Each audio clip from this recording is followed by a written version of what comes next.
I don't think we have anything to say sorry about at all.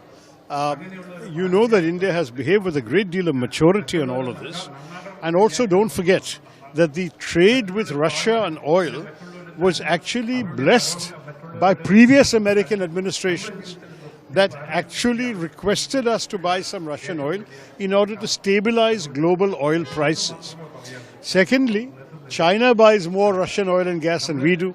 Turkey buys more Russian oil and gas than we do. Europe doesn't buy oil and gas, but they buy other Russian items, so they're putting more billions of dollars into Russia's kitty than we do. So, I mean, it seems bizarre that we are alone being singled out for allegedly financing the Russian war effort when others are doing far more than we are. So I think there has been a certain, for whatever reason, a certain mistake made in American policy against India, which is not warranted or justified. I do not think India has anything to say sorry for. I would be very disappointed as an Indian politician if India said sorry. I don't think India will say sorry.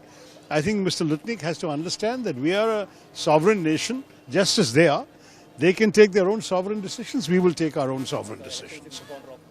I mean, the Prime Minister was very quick to respond, and the Foreign Minister has also underscored the importance of the basic relationship. There is a comprehensive global strategic partnership which is still there. And that message is an important message for us to give.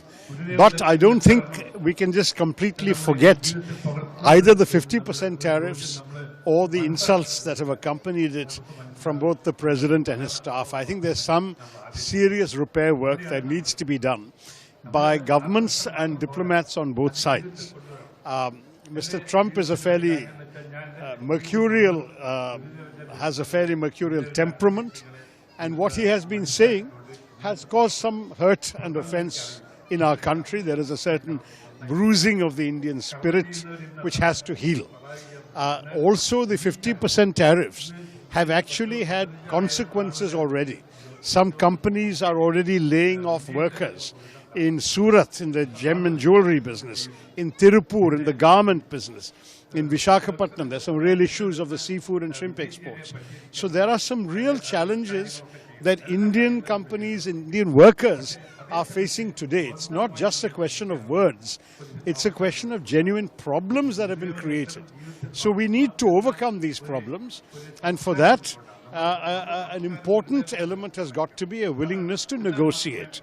Now, it looks like the possible meeting of the President and the Prime Minister in the margins of the United Nations General Assembly is not happening. It looks like our Prime Minister will not be going, and the Foreign Minister will represent India on a different date from the American President's visit. But I'm hoping that at the working level, between the trade delegations, there can be some serious talk, and other progress might be made. So I would welcome this new tone with a spirit of caution.